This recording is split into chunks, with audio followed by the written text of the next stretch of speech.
I'm filming this video on January 20th, which means I'm the last person to be filming this video, but also that's the only comment I'm making about today. I refuse to acknowledge it. RIP America. Today's video is probably my favorite thing that I will ever film all year, just because these are the nice videos to film. This should be an adventure, even though I look like I've just been electrocuted. I have 12 books to talk about, which is a pretty good number considering that I felt 2016 was a pretty bad reading year for me. I've had my reading goal at 100 for the past 2 years, and this year I did not get to that. College got really intense. I ended up forfeiting TBRs and not reading any of the books I got just because I wanted to focus on like small books and books that go by fast, because I felt so pressured to read 100 books that I was just like, read anything. So I ended up giving a lot of the books I read in 2016 like 3 stars, and I just felt okay about them. But there were a couple that shined. Now let's get into my favorites of 2016. I'll first talk about poetry, and the first book I want to discuss is Give Me a God I Can Relate To by Blythe Baird. Blythe Baird is a slam poet that's really popular on YouTube. She's my favorite slam poet,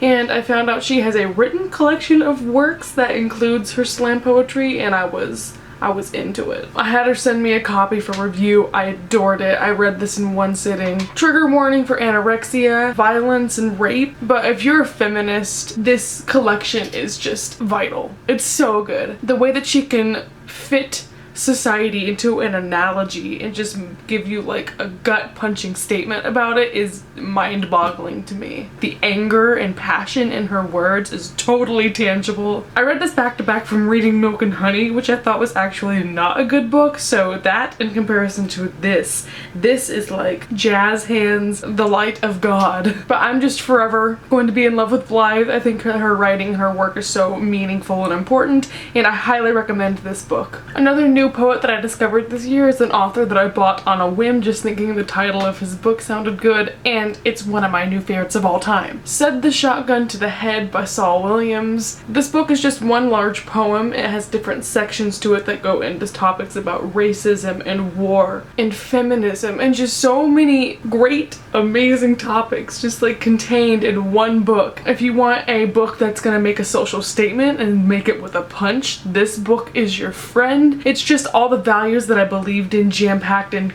gorgeous writing. Like Blythe Baird, he just has a way of putting words in an order that just makes it in a way that I've never considered it before. It has like an unreal quality to it, and this was a book that I was reading in one sitting, but I continually had to stop to let the words sink in. It was just too real. The way that the pages are laid out are just so artistic as well, and from the words to the cover to the title to the message that it implies, it is one of the most outstanding masterpieces that I've ever had my hands on, and it's a book that you can get on Book Outlet for like $2. There's one graphic novel that I really enjoyed this year and I wanted to discuss with you. It is called Blue is the Warmest Color. It is by Julie Marrow, which is a French author. This book follows a girl named Clementine who's a junior in high school, and she's navigating her life a little bit undecided about a lot. Of this book follows her relationship with Emma, who kind of turns her life into a whirlwind, and it's a lesbian love story that was just something I've never experienced before. The emotions in the characters felt real, and the art just punctuated how incredibly heartfelt their story was, and the way that it was illustrated just brought together all of the themes and all of the emotions. It's somewhat of a sad book, but I just think that the storyline was masterfully done, and if you're a fan of graphic novels, or even if you aren't, this is probably my new favorite graphic novel over Blankets by Craig Thompson, so it was good. I've read articles about how the director of the movie was incredibly toxic and abusive to the actresses that played Emma and Clementine,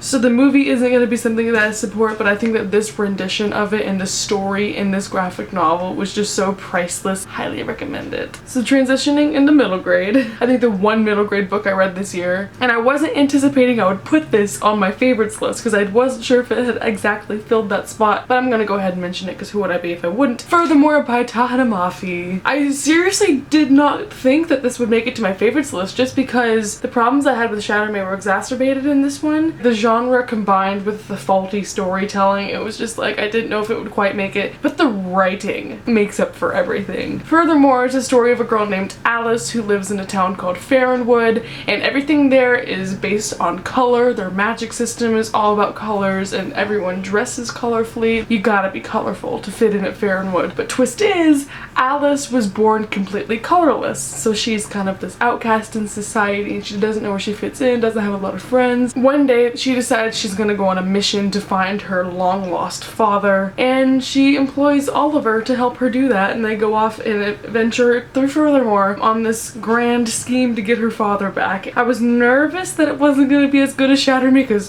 disclaimer, if you don't know me, I'm in love with Shatter Me. This book definitely was not a letdown. I'm just still prefer Shatter Me. But I did think that the writing in this was better than Shatter Me. Shatter Me is written in a cool way that's stream of consciousness. There's strikeout, she repeats words, and it's very scatterbrained. But this is very whimsical, it's corny at some points, but it fits the tone of the narration. The descriptions of everything in the world and how you can just be so immersed in the universe that Tahara creates is astounding. I loved it. I just thought that the plot was very underdeveloped.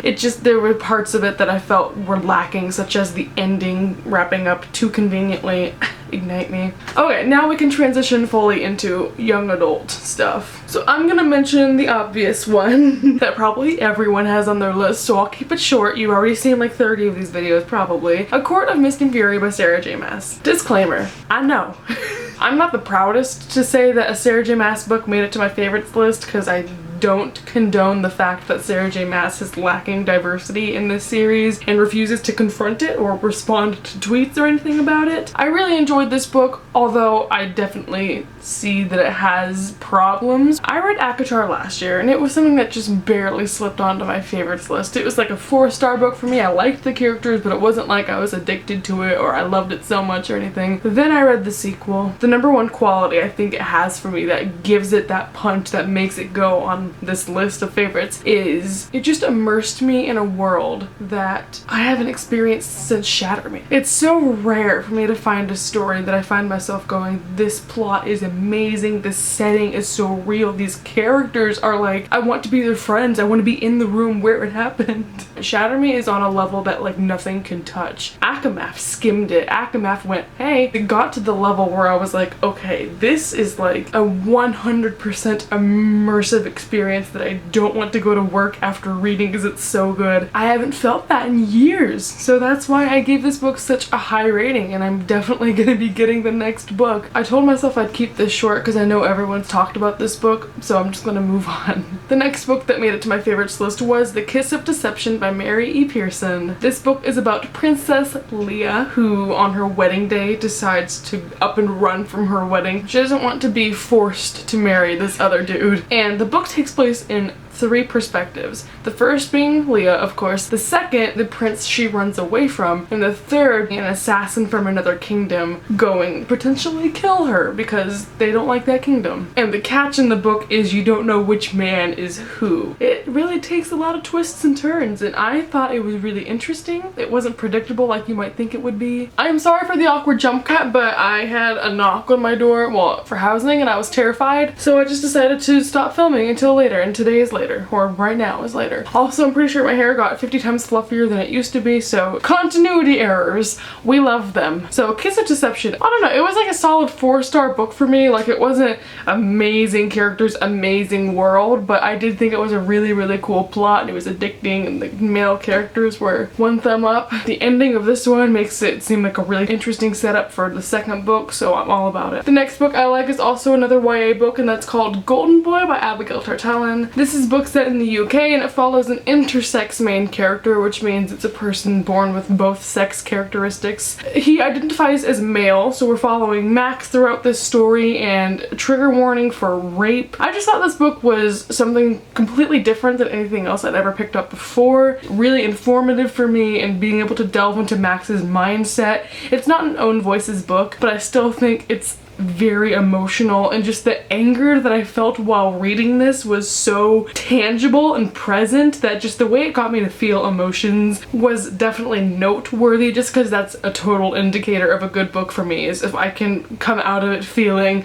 sad or angry, then that's definitely something that's going to stick in my mind. And this is definitely a book that has followed me around for the last couple of months. It's really awakened empathy in me for something I didn't really ever consider before, and I really liked this book, the way it was written, the way the characters were developed, all the side characters that were so well fleshed out. I just highly recommend this book. Abigail's just an amazing author because she likes to combat gender stereotypes and all that good stuff. So I would, yeah, 5 stars, loved it. Another favorite of mine is a controversial one, so feel free to skip over this entire section. It's up to you. I read the entire Captive Prince trilogy this year, and I loved it. I'll insert a timestamp if this is your least favorite series or book of all time and you don't want to hear me rave about it. Before I go into the controversy, there's some people that might not even know what this is. So Captive Prince, it's a political fantasy, and it follows the main character Damon, who is sent as a slave to a enemy kingdom, and Laurent, the prince there, is his master. It follows just events in the kingdom. There's a clear tension between the two men. The kingdom, it's called Vere. It's a homonormative society, so everyone in the kingdom is gay. I knew nothing going into this book. I had a friend that really liked this series, and I heard it was really great characters. The thing about this book is heavy trigger warnings for rape, abuse, violence, pedophilia. My deal is I gave book 1 3 stars. A lot of the issues that people have with it are just like the absurd amount of rape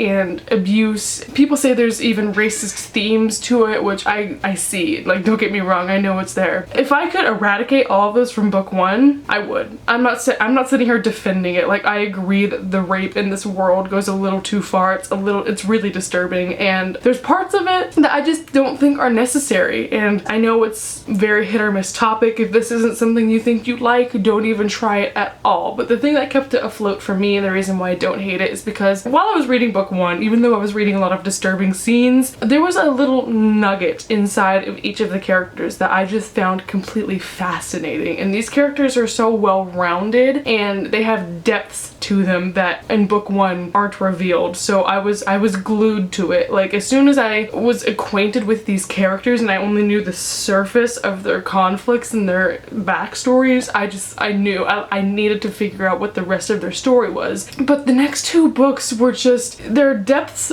reached in the characters and their relationship with each other, that although I agree it sort of glorifies the slave-master relationship, I enjoyed it. It's scary to say, but also like it's something I'll stand by. The personalities and the tensions inside of the characters drove the story for me, not necessarily the fact that it's all cushioned by this world that glorifies and normalizes rape. That being said, I do think the writing was very pretty. It was very descriptive and rich. Other things about the series, I did like the romance that eventually developed. This is not a good example of diversity to recommend you. It's not a good example of gay romance, but it's still something I enjoyed. And I feel like I have to keep justifying it over and over because I'm so scared of people like refusing to watch my channel now that I've admitted that I like it. But it's what it is, and I enjoyed it and I liked it, and I see its problems, and that's the only way I'm comfortable talking about it, is recognizing those problems. So going into this, be aware of its issues. If it's something that might be triggering to you or uncomfortable for you, definitely steer clear of it. But if that won't bother you and you're in for a story with really great characters that suck you in, I liked it for that reason. Okay, now that I'm sweating over talking about that one, next I'm going to talk about all the classics that I enjoyed this year, and then that'll be the last of it. I read 3 classics for school. This first one is more of a modern classic. It's called Disgrace by J.M. Coetzee. Disgrace is set in South Africa. It follows a man named David, and he's just one of those characters that is not a good person, and they have a really questionable moral compass, but they think that they are the greatest thing ever. So it's one of those stories where you have a unreliable narrator. Major trigger warning for rape in this one because the plot springboards off of the fact that he has a distorted view of love, and so that kind of affects his perception of consent. He has to go to the countryside after he ends up having this wrong relationship with one of his college students. It's just really good about this guy who has to wade wade through a lot of emotional issues, and he's living with his daughter after getting fired from his job at his college teaching. It's incredibly interesting. It's sad and it's infuriating because it's this unreliable narrator who keeps having these thoughts that are just vile and disgusting, but he thinks it's okay and he justifies it all the time. And it was genius, and it only has a 3.8 rating on Goodreads, which I don't understand because this is genuinely like one of the most interesting books that I've read ever. It's not a hard book to read at all. It goes by super fast and it's sad, and again there's some sensitive content in it, but it really makes you think. The next book I read was for my Brit Lit class, and it was Persuasion by Jane Austen, the first Jane Austen book I've read. I can't recall exactly what this book follows, which is maybe a little bit sad, but I read it a while ago, a hot minute ago. The thing I liked about this book was the pacing of it, also just the depth of inner monologue that Anne had, as well as the slow courting and the emotions between the two characters that you knew were gonna get together. The angst. I was going mad reading this book. It just built up so much anticipation, and it was so great reading it, and I felt so many emotions. And I had always assumed that Jane Austen would be complicated to read, but it's not. She has a very simple writing style, and I just enjoyed it so much. I just thought that this book was very atmospheric. It won't be everyone's cup of tea, I know that, but I just felt it was really cute. And finally, the last book that I enjoyed in 2016, which is now one of my new favorites, Frankenstein by Mary Shelley. You all heard of it. Frankenstein is a scientist who decides he wants to build this amazing creature that will be better than man, and he will be sort of like a god of his own, creating new life out of nothing. So he does this, but then as soon as that creature wakes up, he's like, yikes, never mind. And this entire book is that creature's quest to fit into humanity and be accepted by his creator. I just thought that this book was another one that made me think really hard. The main reason why I enjoyed this is because my English professor was so enthusiastic about this book, and the way that he spoke about it and the discussions that we'd have in class about it were so compelling and so thought-provoking that I couldn't help but fall in love with it. It really makes you question humanity. It makes you think about empathy, what it's like to be human and fitting in, and it just made me on the verge of tears the last half of the book, and it was just so moving. It's gonna be something I remember for a long time. It's like Phantom of the Opera, where it's just these main characters that are so estranged and they can't help that, and they just want to fit in, and it's so tragic, and that's what makes it so addicting to read and so heartbreaking to read. I did think it was really gorgeous. I'm gonna remember it for a long time. It's gonna be something I recommend to everyone, even though it feels like if someone recommended me Frankenstein, I'd be like, oh, whatever, like I'm not gonna read a classic, but genuinely I think it is something that everyone should read. It's amazing. I can't hype it up enough. You wanna come say hi? To what? This is my favorite books of 2016. I just finished. Hello. Hello. So thank you everyone for just your boobs in the shot. That'd be great. Thumbnail. So thank you everyone for watching. Hope you're having a wonderful life. We're gonna go to Walmart now. Let me know what your favorite books of 2016 are, especially if they were diverse. That would be great. That's what I'm trying to focus on in 2017. Go read Frankenstein. Don't attack me for reading Captive Prince. That's all I have to say. Thank you. Goodbye.